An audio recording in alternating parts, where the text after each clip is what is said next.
नमस्कार, आपकी बात छत्तीसगढ़ में आप सभी का स्वागत है। आपके साथ मैं हूं अभिलाष मिश्रा। छत्तीसगढ़ की राजधानी में आयोजित धर्म संसद से पूरे देश में बवाल मचा हुआ है। एक तरफ कालीचरण महाराज की गिरफ्तारी की मांग हो रही है, तो दूसरी तरफ अब इसमें एआईएमआईएम के असदुद्दीन ओवैसी मुस्लिमों के खिलाफ आग उगलने पर सवाल भी उठा रहे हैं और आरोप लगा रहे हैं कि इसमें मुस्लिमों के नरसंहार की बात कही गई। कांग्रेस नेताओं की चुप्पी पर ओबीसी ने सवाल उठाया। उधर कालीचरण अपने बयान पर कायम है या नहीं, इसको लेकर के बड़ा असमंजस है। और धार्मिक जो पूरा का पूरा समुदाय है उसमें भी कहीं ना कहीं इस बात को लेकर डिबेट हो रही है कि जो कुछ कहा गया क्या वो ठीक था, और कहा गया तो क्या उसे कहा जाना चाहिए या नहीं। इसी को लेकर के पूरे समाज में हो रही है बात। आज इसी पर करने जा रहे हैं हम आपकी बात।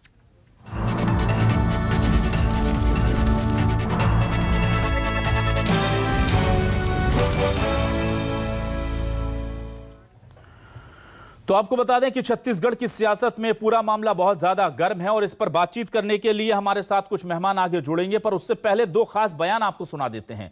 पहला बयान जो है वो बीजेपी और कांग्रेस का है। खुद कांग्रेस की तरफ से सीएम भूपेश बघेल जो हैं उन्होंने इस बयान को लेकर के कहीं ना कहीं निशाना साध दिया है। और बीजेपी क्या कह रही है, पहले ये सुनिए, फिर अगला बयान आपको सुनाते हैं।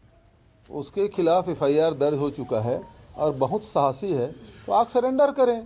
बाहर इस प्रकार से बयानबाजी करने के बजाय वो सीधा पुलिस में एफआईआर दर्ज हो चुका है, वह अपने आप को सरेंडर करें, नहीं तो गिरफ्तार करें, छत्तीसगढ़ पुलिस जाएगी। धर्म संसद के आयोजक है वो कांग्रेसी तो नहीं थे, और उद्घाटन करने रमन सिंह गए थे, और जो आयोजक है उसको भी बुलाया जाएगा। आखिर क्या कांग्रेसी के निमंत्रण पे गए थे रमन सिंह?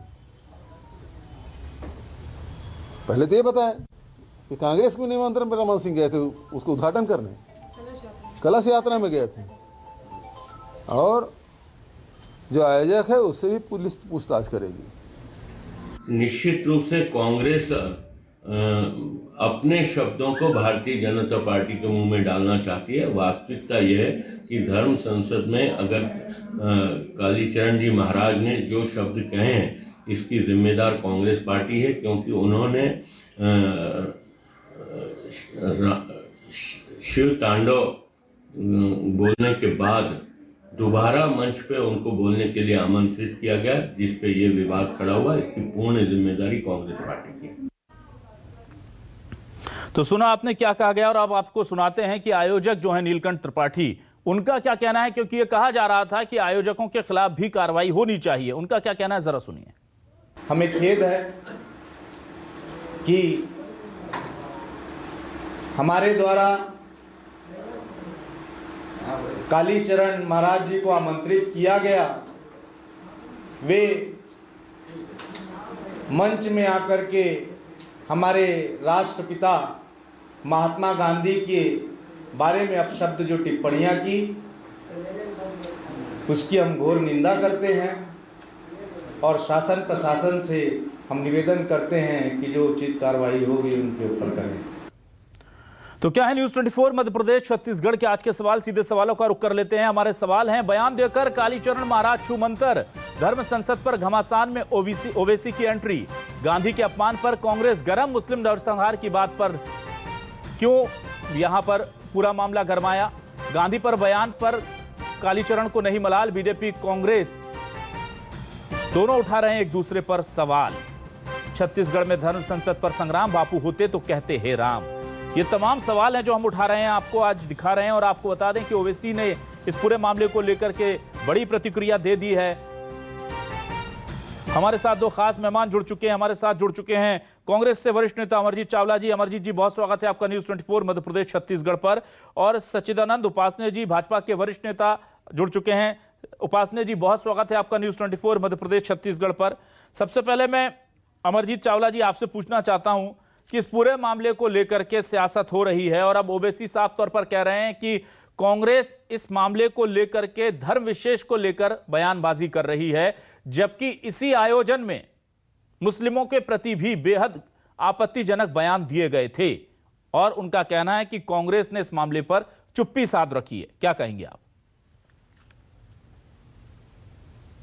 देखिए, ओवैसी जी को तो मैं मतलब उस स्तर का ही नहीं समझता कि मैं उनकी टिप्पणी पर कोई टिप्पणी व्यक्त करूं, वो भारतीय जनता पार्टी की बी टीम के रूप में काम करते हैं और आज मुसलमानों का सबसे बड़ा दुश्मन कोई इस देश में है तो वो ओवैसी जैसे लोग हैं। बात राजनीति की तो है ही नहीं। राजनीति और सियासत की बात भी अगर इस मुद्दे पर कोई करता है तो मेरी नज़र में मैं उसे सही नहीं मानता। बात है देश की, बात है हमारी सनातनी परंपरा जो है, हिंदू मुस्लिम सिख ईसाई सब एक हैं, सबको भाई भाई कहा जाता है। हमारा जो आपसी प्रेम और भाईचारे के नाम पर आज विश्व गुरु माना जाता है हमारे देश को। आज उस स्थिति में जो एक दरार आ रही है, आज ये जो भाई भाई के बीच में टकराहट की स्थिति आ रही है, आज ये जो देश और प्रदेश और शहर के जो वातावरण खराब हो रहे हैं, आज हमारे देश की स्थिति जो खराब हो रही, चिंता का विषय तो ये है कि उस पर कोई बात ही नहीं हो रही। बात सियासत की है ही नहीं।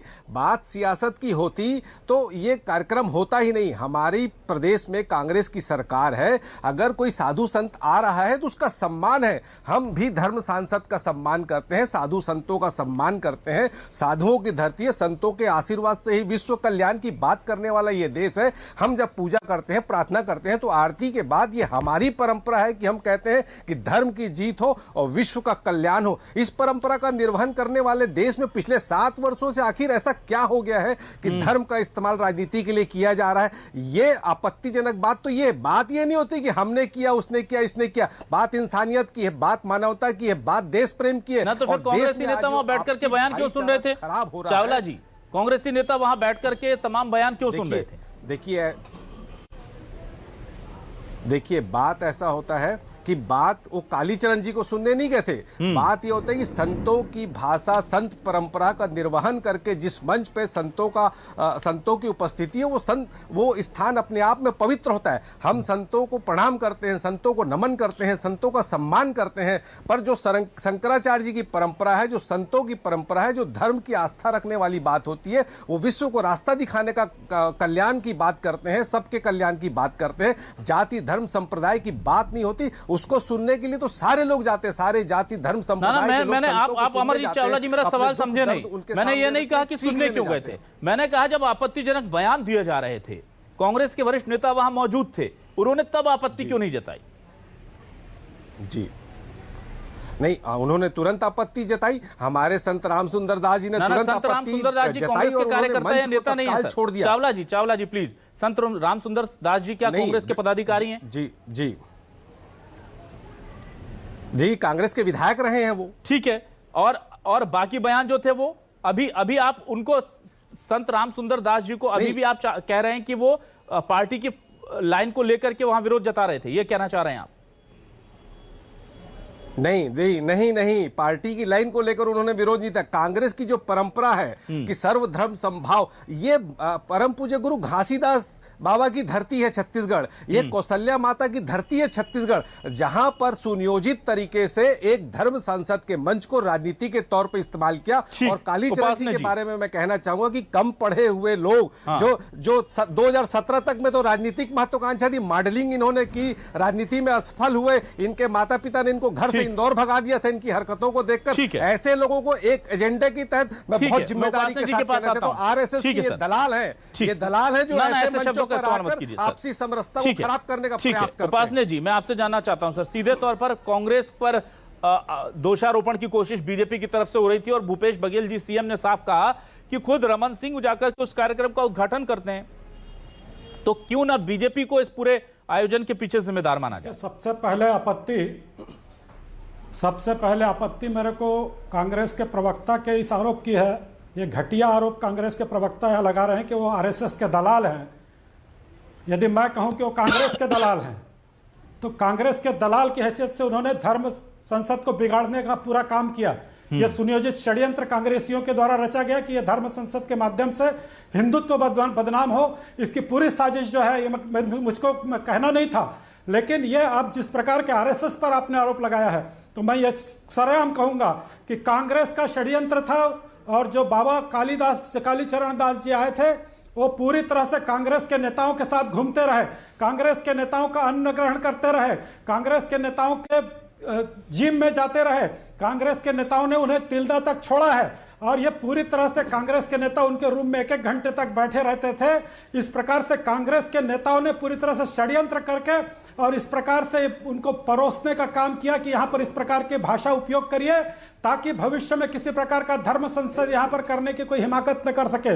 जहां तक पूज्य तो फिर आप निंदा कीजिए, तो आप कालीचरण जी के बयान की निंदा कीजिए और गोडसे मुर्दाबाद कहिए और इस बात को स्वीकार कीजिए कि अगर उन्होंने कालीचरण ने कोई बात कही बापू के खिलाफ तो वो गलत थी और भारतीय जनता पार्टी उस बात की निंदा करती है। कालीचरण जी ने जो कहा, अगर आप ये आरोप लगा रहे हैं तो आप इसी मन से गोडसे मुर्दाबाद बोलिए और कालीचरण जी के बयान की हम तो कहीं उसको अच्छा बोल ही नहीं रहे हैं, हम तो कहीं अच्छा बोल ही नहीं रहे हैं। हमारे आयोजन समिति के अध्यक्ष नीलकंठ जी ने वहीं उसी समय मीडिया के सामने उसका खंडन किया, उसका वो किया। कांग्रेस के नेता ने कहीं वहां पर किया क्या? कांग्रेस के नेता तो उपस्थित थे वहां पर, उन्होंने तो खड़े होकर विरोध भी नहीं किया। 5 संत बोल चुके, उसके बाद जाकर थाने में रिपोर्ट लिखाई जाती है, तब तक क्या कांग्रेस के नेता वहां बोलते नहीं? आपने अपने व्हाट्सएप ग्रुप में और इस प्रकार से आप आरएसएस को बदनाम करने का क्या षड्यंत्र है? ये हर बात पर आरएसएस को ले आते हैं। आरएसएस का नाम क्यों लिया आपने? पहले माफी मांगी आप। यदि आप आरएसएस का नाम लेंगे तो हम आपके आजादी के 60 साल तक जिन्होंने अपने आरएसएस के कार्यालय में तिरंगा नहीं फहराया, आप लोग सावरकर को तिरंगा जलाने ठीक है। अब मैं उपासने जी चावला जी माफी के साथ, उपासने जी चावला जी अभी एक और बयान सुनवा देते हैं। उपासने जी चावला जी बहुत माफी के साथ, उपासने जी चावला जी बहुत माफी के साथ एक बयान साध्वी विवानंद गिरी का भी है जो इस पूरी डिबेट में कहीं पीछे छूट गया था, और ओवैसी ने कहा है कि जरा इस पर भी ध्यान दे लीजिए और इस पर भी प्रतिक्रियाएं दे लीजिए। वो बयान बहुत आपत्तिजनक है। कुछ अंश हम आपको उसके सुनवा देते हैं जिसमें किसी समाज वर्ग विशेष को लेकर किस तरह की बातें कही गई, जरा वो सुन लेते हैं। सुनिए। ये कि हर नौजवान नर नारी अपने अपने गली को, अपने अपने पड़ोस को, क्षेत्र को सुरक्षित रखे और ध्यान रखे कि कोई ना आए, कोई लड़की किसी प्रकार से अगर इस तरह जाती है तो उसको संज्ञान में लेकर के उस लड़की को से बचाया जाए। और अपने मठ मंदिरों के आसपास अगर कोई मकान बेच दिया गया तो उस मंदिर को मूत्रालय बना दिया, लेकिन वहां को धीरे धीरे सफाया कर दिया है। तो इस तरह से भारत में जो अराजकता फैल रही है, भारत में की मनमानी चल रही है, इस मनमानी से अपनी बहन बेटियों को बचाना, अपने परिवार की सुरक्षा करना। तो मैं उपासने जी अब आपके पास आता हूं। उपासने जी, ये मामला पूरा धर्म विशेष को लेकर के था, हिंदू धर्म की बात थी, संस्कृति की बात थी, उसके प्रचार प्रसार की बात थी। अब इस तरह के बयानबाजी जब होंगी तो फिर सवाल तो उठेंगे ना एक दूसरे वर्ग विशेष को। ये तो सियासी बातें हो गई, और आपको लगता है कि धर्म संसद में आकर के पॉलिटिकल बयानबाजी करना, किसी वर्ग को टारगेट करना, ये ठीक बात है?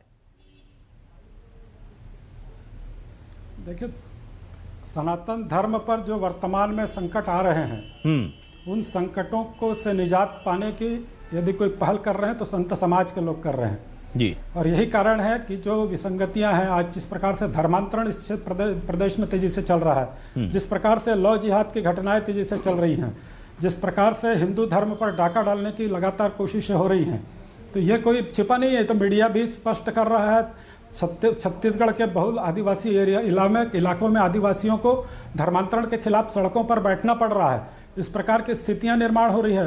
कहीं कहीं तो जा के प्रार्थना सभाओं पर हमला भी हो रहा है। तो ये जो जिस प्रकार से धर्मांतरण के लिए लगातार यहाँ पर हो रहा है, तो ये जो साध्वी जी बोल रही हैं, साध्वी जी ने पूरे देश भर में भ्रमण करने के बाद जो अनुभव किया है सनातन के प्रति, उस भाव को उनके व्यक्तिगत रूप से उनके अनुभव के आधार पर उन्होंने कहा है कि इसका मतलब ये नहीं है ओवैसी जो है जिस प्रकार से हिंदुत्व पर प्रहार करते हैं, ओवैसी ये कहते हैं कि मुझको समय दे दिया जाए, मैं पूरे हिंदुओं को खत्म कर दूंगा। इस प्रकार की बात ये ओवैसी जैसे मुस्लिम नेता सरेआम बोलते हैं, मीडिया में बोलते हैं, तो वो उन पर विचार नहीं होता है, उन पर बहस नहीं होती है। एक साध्वी बोल देती तो उसके लिए इस प्रकार का वहां से जाकर बयानबाजी करते हैं।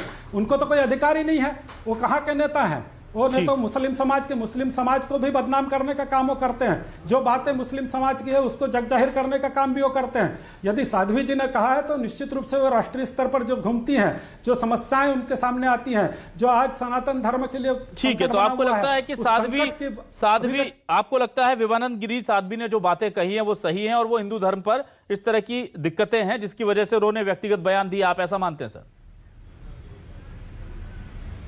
जी, निश्चित रूप से वो हिंदुत्व को सचेत करने के लिए उन्होंने कहा है कि किस प्रकार से आज आप छत्तीसगढ़ में ही देख लीजिए किस प्रकार से हिंदुओं के बेटियों के धमतरी का उदाहरण है, राजनांदगांव का उदाहरण है, किस प्रकार से उन समाज के लोगों ने हमारी बहु बेटियों को किस प्रकार से बेइज्जत किया, किस प्रकार से ठीक है। अमरजीत चावला जी, बड़ा गंभीर आरोप लग रहा है और कहा जा रहा है कि जाहिर सी बात है कि जब इस तरह से कोई धर्म विशेष के लोग टारगेटेड तौर पर एक दूसरे धर्म के लोगों के साथ कुछ करेंगे तो फिर संत और साध्वी ऐसे बयान देंगे। बीजेपी स्टैंड कर रही है उनके बयान के साथ, आप क्या कहेंगे? देखिए अभिलाष भाई, मैं सच्चिदानंद जी का दिल से बहुत सम्मान करता हूं, क्योंकि एक लेखक भी हैं, ये पत्रकार भी हैं और बहुत वरिष्ठ हैं।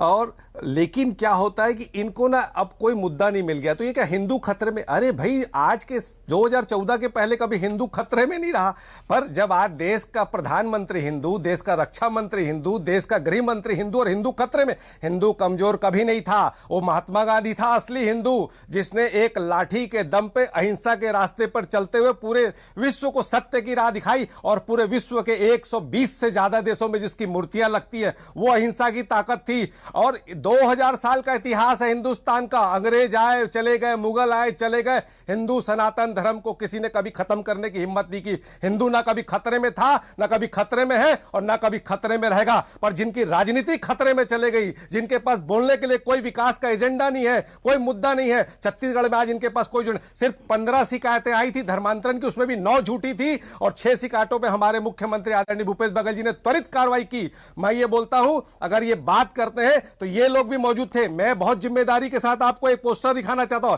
ये आप जूम करके पोस्टर देखिए अभिलाष भाई, इसमें बीजेपी के सारे नेताओं के फोटो हैं जिन्होंने आमंत्रित किया कालीचरण को, और ये वही कालीचरण है। और जब मैं ये बोलता हूं, अगर आप हिंदू की बात करते हो, आपने क्या किया हिंदुओं के लिए? आपने सिर्फ धर्म का इस्तेमाल किया है राजनीति में, हिंदुओं के लिए अभी किसी ने कुछ नहीं किया। 80% जनसंख्या वाला ये देश है जहां हिंदू रहते हैं। आज युवा जो है सबसे ज्यादा हिंदू है। आज रोजगार के नाम पे तो सच्चिदानंद जी, मैं आपके पास आता हूं। सच्चिदानंद जी, बार बार बीजेपी पर ये आरोप लगते हैं कि कोई विषय नहीं है पॉलिटिक्स में बने रहने के लिए छत्तीसगढ़ में, इसलिए या तो धर्मांतरण का मामला आ जाता है या फिर सांप्रदायिकता की बात आ जाती है, और अब धर्म संसद करा करके इस तरह से या आरएसएस का बड़ा प्रोग्राम करा करके ध्रुवीकरण करने की कोशिश हो रही है, ये आरोप लग रहे हैं। इसको लेकर क्या कहेंगे आप? देखिए, पहले तो मैं इनके इस बात का जवाब दे दूं कि हिंदुत्व के लिए क्या किया है कांग्रेस ने, हिंदुत्व के लिए क्या किया। केवल 1984 के दंगे याद कर लें, वो अहिंसा याद कर लें कि किस प्रकार की अहिंसा कांग्रेस के शासन में 1984 में हुई थी, और हमारे भाई उसी समाज से हैं, बिलोंग करते हैं। दूसरी बात, राम मंदिर का आंदोलन किसने किया? भारतीय जनता पार्टी का हिंदुत्व का एक नारा था कि मंदिर वहीं बनाएंगे, और आज मंदिर वहीं बन रहा है। कश्मीर धारा 370 हम हटाएंगे, हमने हटाया और वहाँ हिंदुओं को आज फिर से पुनर्स्थापित कर रहे हैं। जो वहाँ के ब्राह्मण भाग गए थे, ये कांग्रेस के शासन की देन थी, ये पंडित जवाहरलाल नेहरू जी की देन थी। कश्मीर जो है, उस कश्मीर को आज मुक्त कराया, तो वहाँ धारा 370 समाप्त करके एक नए राज्य का दर्जा देके भारत में शामिल करने का काम यदि किसी ने किया तो भारतीय जनता पार्टी ने किया। आज हमारे बनारस का गंगा जी की सफाई के बाद जिस प्रकार से वहाँ का मंदिर है भोलेनाथ जी का, उस मंदिर के सब प्रकार से आज विकास दिख रहा है, तो वो भारतीय जनता पार्टी की देन है। हिंदुत्व के क्या कहा है? हिंदुत्व तो धर्म से जुड़ा हुआ है, हिंदुत्व जो है भावनाओं से जुड़ा हुआ है, हिंदुत्व जो है अपने उपासना जी, मैं ये कुछ और पूछ रहा था, करने का काम इन्होंने किया था हिंदुत्व पर प्रहार करके। उपासना जी, छत्तीसगढ़ में क्या बीजेपी के पास ये जो मुद्दे हैं, हिंदुत्व, धर्मांतरण, सांप्रदायिकता, ये इनके अलावा दूसरे मुद्दे नहीं है क्या? इसीलिए आप लोग पोलराइज करने की कोशिश कर रहे हैं वोट्स को, ये आरोप लग रहे हैं। इसको लेकर क्या कहेंगे आप? नहीं, देखिए, दूसरे मुद्दे भी हम लड़ रहे हैं इस प्रदेश में। जिस प्रकार से आज विकास अवरुद्ध हो गया है, बेरोजगारों को 2500 रुपया भत्ता, बेरोजगारी भत्ता नहीं दिया जा रहा है। जो बात इनके शराबबंदी नहीं की जा रही है, गांधी जी के नाम लेकर शराब बनाने का काम कांग्रेस पार्टी की सरकार कर रही है। माफी के साथ गंगा जल हाथ में लेकर आप बोलिए महात्मा गांधी जिंदाबाद, गोडसे मुर्दाबाद। आप बोलिए उपासना जी, महात्मा गांधी जिंदाबाद, गोडसे मुर्दाबाद बोलिए। अभी आप उसको भी उठा रहे हैं कि धर्मांतरण इस प्रदेश की सरकार के नाक के नीचे हो रहा है, सरकार की शाह पर हो रहा है, अपनी वोट बैंक की। देखिए, स्वीकार किया धर्मांतरण इनके लिए मुद्दा है, धर्मांतरण इनके लिए मुद्दा है। एक गरीब आदमी को रोटी कपड़ा मकान मिले, ये मुद्दा नहीं है, धर्मांतरण इनके लिए मुद्दा है। मुद्दा है, जिस प्रकार से राम क्या है जन्मभूमि मुद्दा उपासना था, जी, मैं समझ जिस प्रकार सकता से हूं, काशी मैं बहुत विश्वनाथ सम्मान मुद्दा करता हूं, था, आप जिस जैसे प्रकार लोगों से को इस कश्मीर सच्चा मुद्दा स्थान था, मिलना चाहिए। छत्तीसगढ़ और में भारतीय जनता धर्मांतरण पार्टी मुद्दा में है। आज आपकी जो जमीन खसक गई है, भारतीय जनता पार्टी में आज जो आपकी पूछ परख नहीं हो रही है, तो आप क्या है कैसे भी करके सामने आने के लिए इस तरह के विवादित बयानों में अपने झूठ बोल के जमीन हथियाने वाले हो आप व्हाट्सएप लोग। ग्रुप में इस धर्म संसद में आने की अपील की कि नहीं सबको? आप स्वीकार कीजिए, आप बताइए, आपने अपने व्हाट्सएप ग्रुप में इस धर्म संसद में आने की अपील की कि नहीं की? हाँ, मैं आप वहां हिंदू हूँ, मौजूद मैं थे कि सनातनी नहीं हूँ, थे? तो मैंने अगर किया आप है। जो गांधी की बात सनातनी करते हैं, समझता है आपने अपने क्या आप को, आपत्ति की? जो हिंदू समझता है, वो निश्चित रूप से आपने धर्म आपत्ति संसद की? में बुलाएगा। कालीचरण जी के आप नाम अपने पे आप तो आपने नहीं समझते नहीं, होंगे, ठीक इसलिए है। आपने नहीं बुलाया। ना ठीक है, आपके पास अधिकार है सर, आपके पास अधिकार है, आप किसी भी आयोजन को कर सकते हैं। लेकिन सच्चिदानंद उपासने जी, मैं मूल मुद्दे पर आता हूं, मूल प्रश्न पर आता हूं। बीजेपी विपक्ष में है छत्तीसगढ़ में और देश की सबसे बड़ी पार्टी है। अब जब हम देखते हैं कि छत्तीसगढ़ की, अभी 2 दिन पहले हम डिबेट कर रहे थे कि वहां पर सहायक शिक्षक जो हैं, 1 लाख से ज्यादा सहायक शिक्षक रायपुर में आकर के धरने पर बैठे हुए हैं, परेशान हैं लोग, और वो चाहते हैं कि सरकार उनकी सुध ले ले। और उनसे मिलने के लिए, उनके पास जाने के लिए बीजेपी नेताओं का जमावड़ा नहीं लगता। आपके व्हाट्सएप ग्रुप से या किसी और बीजेपी के बड़े नेता के व्हाट्सएप ग्रुप से उन लोगों की मदद के लिए कोई अपील जारी नहीं होती। धर्म संसद के लिए होती है। धर्म संसद में खुद रमन सिंह जी और तमाम लोग पहुंचते हैं।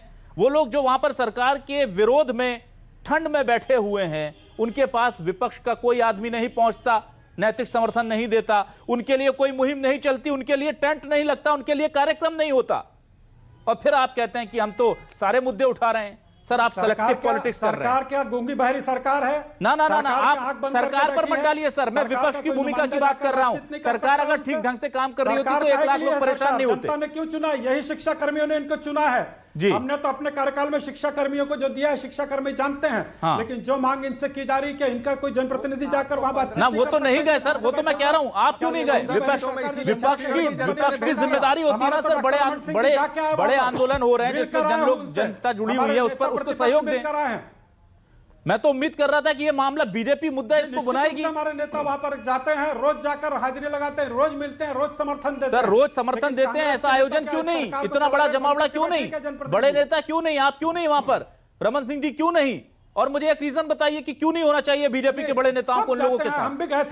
हम भी गए थे, समर्थन देके आए, हमारे रजिस्टर में देखिए हमारा नाम वहां पर, हम अखबारों में नहीं दिए हैं, इसका मतलब है किस मुंह से जाएंगे? क्योंकि आज जितनी भी ना, ठीक है, आप जा रहे हैं सर छत्तीसगढ़ में, लेकिन उतनी लाइमलाइट मुझे उधर नहीं थी। और कांग्रेस तो जाहिर सी बात है कि कांग्रेस तो चाहती है कि बीजेपी हिंदुत्व, हिंदू सांप्रदायिकता इसके आसपास घूमती रहे, ताकि कांग्रेस को बाकी का जो पॉलिटिक्स करने का पूरा मौका है वो मिलता रहे और वो आप लोगों को फ्रेम करती रहे कि देखिए आप इस फ्रेम के अंदर ही हैं, आप जाति और धर्म से ऊपर नहीं उठ पा रहे हैं।